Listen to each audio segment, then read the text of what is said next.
Hello, everybody. Welcome in. I have the living legend, Brian Murphy. You've been working a really long week this week. Thank you so much for coming in. We're here to talk about the biggest event in North Carolina, Battle of the Blues. We got North Carolina. They're playing at Duke, final game of the ACC. What are the headlines going into this? Well, the number one headline is the status of Caleb Wilson, right? The star forward for Carolina, freshman's been out for 6 games. Carolina actually 5-1 without him, but chance to beat Duke.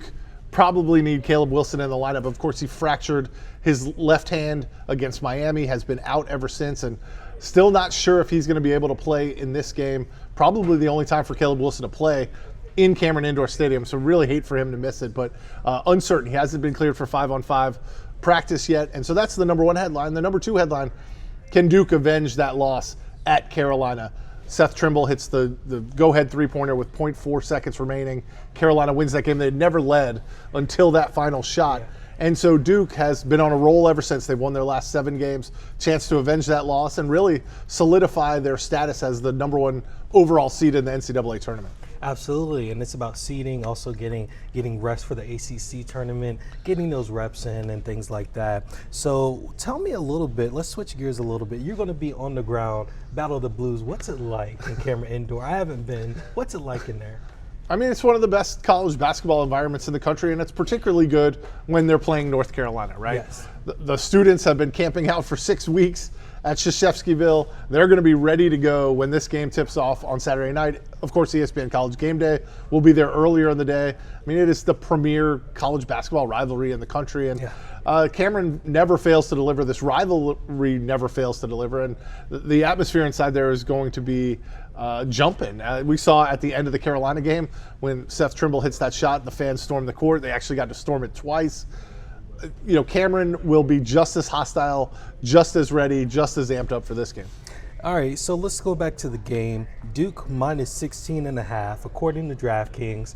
That kind of tells us a little bit Caleb isn't going to be on the court right there. What are the keys to Duke as they are looking at this game? No Caleb. They see a couple opportunities in mixed matches. What is Duke's game plan going into this game?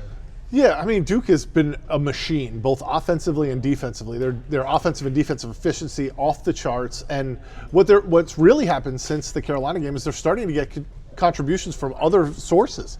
Dame Sarr has turned into a great 3-and-D guy. Mm-hmm. He's already had the defense. Now he's added the three-point shooting. He showed it against NC State. And so you've got to pick your poison if you're going to try to double-team Cameron Boozer. He's going to find open shooters, and Dame Sarr has proven that he can knock down those shots.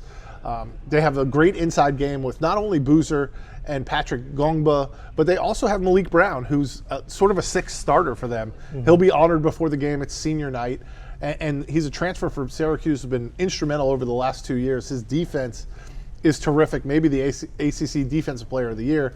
And he just gives them, Duke, a 3-headed sort of big man combination that's really tough to contend with, especially if you don't have 6'10" Caleb Wilson if you're Carolina. 100%. And let's talk a little bit. We got Mr. Boozer, potential player of the year. He's leading in all categories according to points on ESPN. He's leading 22.6 points per game, 10 rebounds a game, averaging a double-double, also leads the team in assists.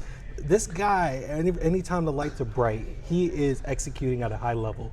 What should we see out of him? No more, no less? Yeah, I would expect another consistent big game out of Cameron Boozer. He's been so consistent all year. And he's seen just about everything, right? They've put every kind of defense to try to stop this guy. You know, North Carolina State went to a zone defense to try to stop him. Duke has run a lot of its offense through Cameron Boozer out on the perimeter. One reason he has all those assist totals. Mm-hmm. But he's just been, you know, a metronome. He just puts up a double-double every game, very consistent, workmanlike. And John Shire has talked about this all year. When it comes to winning, that is Cameron Boozer. Like he's won in high school. He won on the AAU circuit. He's won everywhere he's been, and he's just all about winning. Whatever it takes for Duke to win, whether that's scoring, rebounding, assisting, Cameron Boozer is going to deliver it for Duke, and that's why they're the number one team in the country. And it's so crazy growing up watching his father, seeing his son can now beat him one-on-one probably in a basketball game. Let's talk about the keys for UNC. UNC wasn't favored on the first go-around, correct? And obviously they're not favored now, minus 16.5 according to DraftKings. What are the potential things that UNC needs to do for an upset? Yeah, I mean, Henry Vasar is going to have to play a big role in this. He's their big man. He's their leading scorer without Caleb Wilson. And, when they didn't have either Wilson or Vasar, they got blown out by NC State.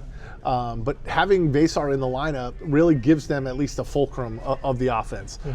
And then they're going to need the role players, guys like Bogovac, guys like Trimble, guys like Jonathan Powell, who's been shooting the ball well of late. Those guys are going to have to perform in the bright lights and the cauldron of Cameron Indoor Stadium. And for many of them, it's their first time there. Obviously, Seth Trimble's played there several times, but everybody else, a lot of the key contributors for UNC, this is their first time seeing big minutes, playing at all at Cameron Indoor Stadium. And so how do you handle that pressure? How do you handle the pressure that comes with playing Duke? And then how do you handle it late in the game when obviously we saw late in the game in Chapel Hill, UNC made a lot of plays down the stretch. It wasn't just Trimble's three. They made a bunch of threes down the stretch to win that game. Can you do that on the road in that environment without Caleb Wilson in the lineup? Well, I think a good thing for the fans, both teams are averaging over 80 points. UNC is averaging 80 points. Duke is averaging 83.2. We're going to see two offensive juggernauts go at each other. Obviously, Duke is a better defensive team as well, but hopefully as fans, we're going to be in for a real treat coming up tomorrow on Saturday. Well, we had to take a break. Obviously, major breaking news in North Carolina, Caleb Wilson broke his thumb in practice and will miss the remainder of the 2025-2026 season. As John Rothstein says, devastating news. What do you got to say? Yeah, to be clear, this is on his right hand. Caleb Wilson's been out for the last 6 games with a fracture in his left hand, but now he has broken his right thumb, already undergone surgery, and is out for the rest of the season. Devastating news if you're North Carolina and chances at a long run in March Madness. The Tar Heels have already clinched the number 4 seed in the ACC tournament. Seem like a lock to make the NCAA tournament, but their hopes for an extended run, Sweet 16, Elite 8, Final 4, really take a shot right here with Caleb Wilson out for the year. And a devastating end for Caleb Wilson as well. No one has enjoyed playing college basketball more than Caleb Wilson. You see it on the bench. And to be working your way back from one injury and now suffer a season-ending injury on the other hand, it got to be just devastating for him as well. Absolutely. And I wonder what the locker room's thinking with UNC, thinking that they may have a chance at this. Obviously, they were underdogs before, now they're underdogs again. And who are the key contributors for UNC to have to step up now to pull up that upset? Yeah, we kept waiting for Caleb Wilson to come back, and if this team could just tread water. Well, now this is the team moving forward. Henry Vasar takes on even added importance, right? He's your leading scorer without Caleb Wilson, and Vasar, 7'2". Everything's going to run through him. Your role players, Seth Trimble, Jonathan Powell, Dennis Dixon, all going to have to step up. These are guys outside of Trimble who've never played at Cameron Indoor Stadium before. A lot is going to be asked of them, not just in this game, but at the ACC tournament and in the NCAA tournament as well. And so just devastating news. We just got it in, but Seth Trimble missed time earlier this year. Caleb Wilson has missed time. Vasar has missed time. This team's dealt with injuries throughout the year, but to lose Caleb Wilson for the rest of the year, really tough news. Yeah, definitely. This is some bad luck for Hubert Davis as he's still fighting for the job, fighting for UNC, trying to adjust and make things happen. And, injuries have just been kind of all over the country this year as well. My hometown team, Alabama, has been having tons of injuries as well. So Duke is going to be more so business as usual?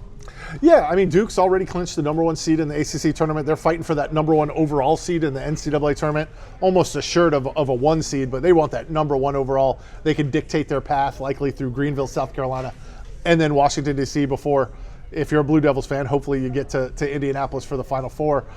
Without Caleb Wilson, and we didn't think he was going to play necessarily in this game, really going to be tough for the UNC big men as they deal with Cameron Boozer, they deal with Patrick Gongba, and they deal with Malik Brown off the bench.